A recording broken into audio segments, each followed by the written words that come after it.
Hey guys, I'm here with my June book haul. Not a massive haul this month, but it's quality that counts, not quantity. So without further ado, let's begin. So the first book I picked up was American Gods by Neil Gaiman.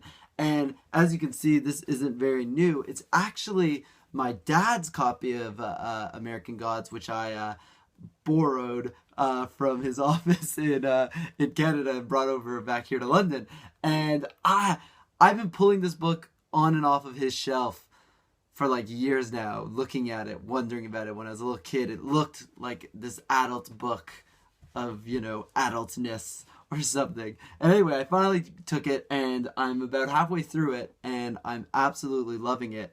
It's almost like this weird American Odyssey set just along the road as this character named Shadow interacts with these old gods who were brought over to America, from their original places, like the Irish gods, the Viking gods, the African gods, and it gets into how are those gods reincarnated when they come to America. And then not only that, they're sort of battling against these new gods, such as like the TV god and all sorts of stuff like that. It's really, really good. Great opening paragraph, in my opinion. I'll read it to you. Shadow had done 3 years in prison. He was big enough and looked don't fuck with me enough that his biggest problem was killing time. So he kept himself in shape and taught himself coin tricks and thought a lot about how much he loved his wife. Oh, what a hard-boiled beginning.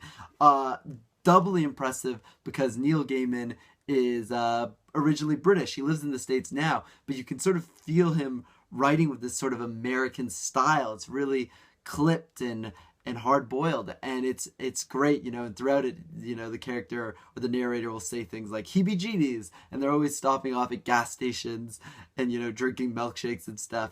And no, it's just absolutely delightful, super cool. And yeah, it turns out that it won like pretty much every fantasy and sci-fi award when it first came out, and it seems deservedly so. So yeah, really enjoying American Gods. Next, this is one of those books that, it's one of those books you're embarrassed to have not read. And that book is The Lion, the Witch, and the Wardrobe by C.S. Lewis. And again, I stole this from home, except I stole it from myself, from my younger childhood bookshelf. And it was in a box set. And the reason I've never read The Lion, the Witch, and the Wardrobe is because when I was younger, the first one I tried was The Magician's Nephew, which C.S. Lewis thought should be the first in his Narnia series. It's the last one he wrote, but it's chronologically the first in the series, so he thought the prequel should be read first, which I think is outrageous. And so the box set had that as the first one. And I never finished The Magician's Nephew. I wasn't a huge fan. I really wish someone had just said, read The Lion, the Witch, and the Wardrobe first. That's the one to be read, and then go back and enjoy Magician's Nephew later. So yeah, no, I'm really looking forward to it. I know that Philip Pullman hates on C.S. Lewis a lot for sort of the religious themes that go on throughout the book and thinks it's sort of immoral to be indoctrinating children in that way with literature. That said, it's a seminal work of portal fantasy, of people going through like a portal into a fantasy world. And whether Pullman wants to admit it, he's drawing so much upon C.S. Lewis in his Dark Materials. And yeah, so I really can't wait to give this one a go. Super excited.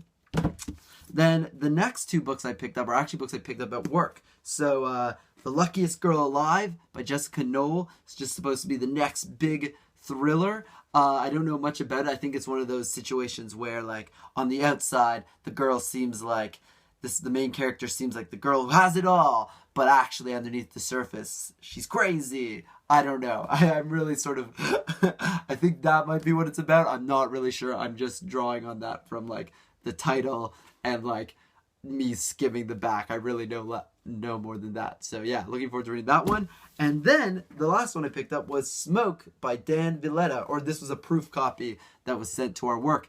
But in actual fact, I got my mom to pick me up the American edition of Smoke, which has a beautiful cover. But then when it came time to flying back home, it just felt too heavy and I really didn't want to carry it. So I didn't bring it with me. And then I kind of regretted that choice. And then next thing you know, Smoke arrived at the staff room and I like immediately grabbed it grabbed it up. So I'm really excited to read it. It's getting a lot of hype. Again, this is one that's compared to his Dark Materials, and it's about this sort of Victorian London, but it's an alternative reality where when people sin, smoke emits from their body. And it's all about how the culture revolves around that. So from what I understand, you know, the aristocrats learn to repress their sins, and so they never smoke. Whereas some people will be, you know, outcasted from society from just being covered in smoke and ash and sootiness. Yeah, so it sounds like a really cool premise. It's been being compared to Harry Potter and his Dark Materials, and it's supposed to be a rip-roaring, exciting page-turner. So I really can't wait to try this one as well. So guys, that was my June book haul. Let me know if you've read any of these, if you're planning on reading any of these, if you've got any recommendations, any thoughts on these, please let me know. I love to hear your thoughts down below in the comments. If you like this video, please like it, and if you really like this video, please subscribe. Until next time, happy reading. Bye bye bye.